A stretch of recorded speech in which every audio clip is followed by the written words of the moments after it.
On today's video, I'm going to do a tutorial on how I get my natural hair in a really nice afro.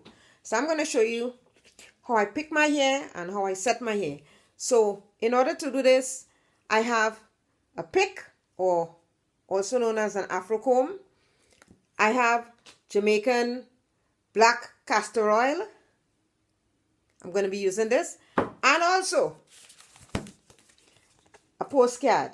So these are the three things that I'm going to be using to get my afro as it should look. So here we go. First to begin, when you're combing out your afro, you have your natural hair. This is not a wig, this is natural hair. You don't start from the root, but you start from the top of your hair. And you start picking. You start picking.